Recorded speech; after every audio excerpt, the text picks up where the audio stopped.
I'm Master Elder with Legacy Taekwondo, and in this video I am going to be addressing how to practice your one-steps without a partner. Okay, so obviously we're all kind of in a quarantine situation. Maybe you have a bag at home, but most people don't.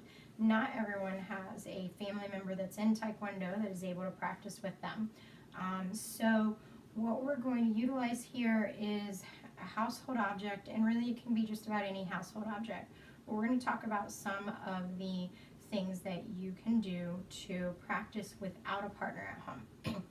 So I actually have two objects accessible to me right here. I have a laundry drying rack. I grabbed this piece of furniture, or this device if you will, because it was within reach. We don't need to be fancy about what type of equipment we use at home to assist with this, because as in real one-steps, we're not actually supposed to be making contact anyways, so it doesn't matter what you choose, you shouldn't hit it, okay? So this was nearby. I'll be demonstrating with this. You could easily use a chair or something to that effect.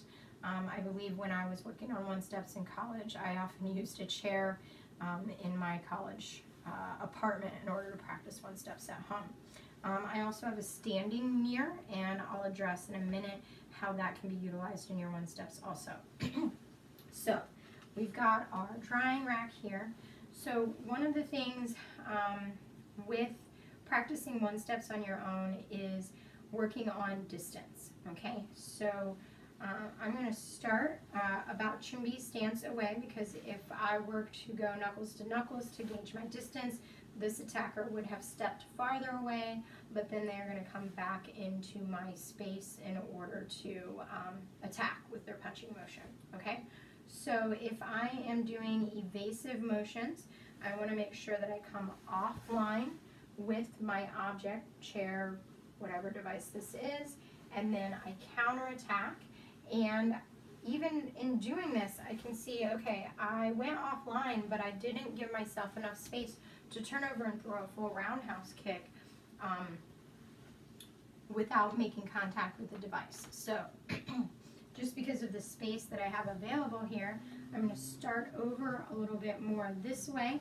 I'm going to evade off to the side, and now when I turn over, I can execute my round kick without hitting this object, and then I could counterattack, punch, punch, and I know that if I don't hit the plane of this object here, I would not be making contact with the person that has punched at me, okay?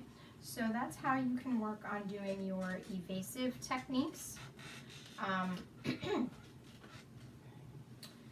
This is obviously also fragile, but it is nice because you can see through, so no matter where I go, you can see my mechanics. So any forward techniques that I want to do, I want to make sure that I have the distance to not hit that object, or if I'm doing a head technique, that I'm chambering and rechambering within this plane, this invisible plane that comes up from the edge of the device, okay? Because if we're assuming that this is the person who has stepped into my space, so we're assuming that the edge of this is kind of like their chest and body, and their arm is extending out from that as they punch at me, then I do not want to hit their chest or body when I would demonstrate a crescent or reverse crescent, correct? So, that's how you address that forward plane of your object. Just make sure that any technique that you do does not cross this plane. So I would envision if this were a chair, this would be the back of your chair, so you have a better idea of where that plane goes, okay?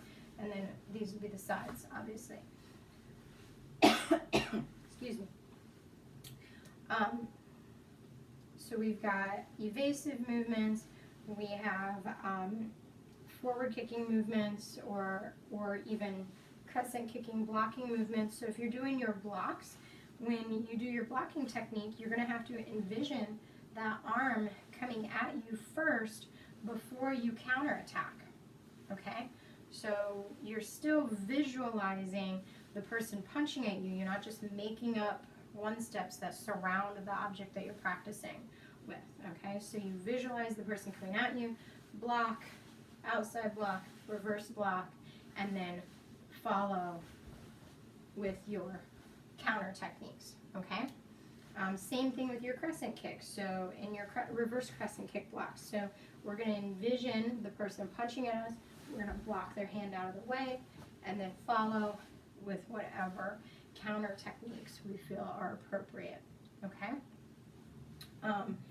Spinning kicks, you want to make sure, again, just like a forward pushing movement, a punch or a kick or a crescent, you want to make sure that your spinning kicks don't cross this plane, this invisible plane, okay?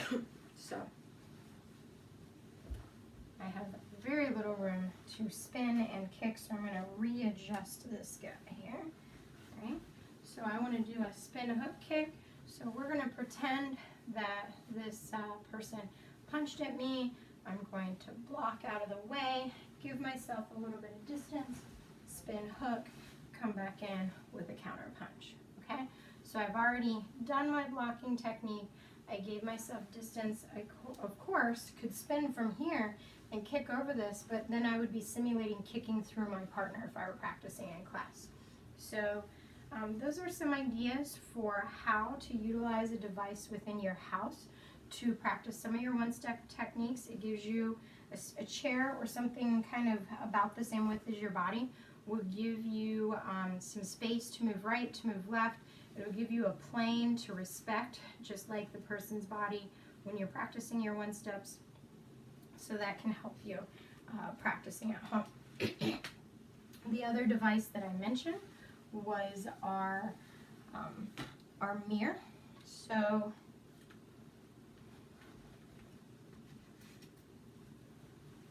your mirror, obviously, you do have the ability to evade right, evade left. You can respect this plane here if you have a standing mirror. But the other thing is it gives you the opportunity to make sure that you're throwing the kicks to the correct place, okay? So since you don't have an exact partner to practice with like you would in class, utilizing your mirror allows you to make sure that, okay, when I want to punch to the head, I am punching to the head. When I punch to the body, I am punching to the body. If I want to kick to the body, I am kicking to the body, okay? So that is another tool. If you have it in your home, you can utilize that to evaluate, excuse me, evaluate the quality of your techniques. I actually prefer the chair or the other device because I feel like it simulates that person a little bit more, whereas when you are utilizing a mirror, everything that you do has to be in front of the mirror, so it doesn't create as much variety as doing your one steps could in a classroom environment and utilizing something solid within your home. Good. So if you have further questions about practicing one steps at home, follow up directly with your instructors for assistance.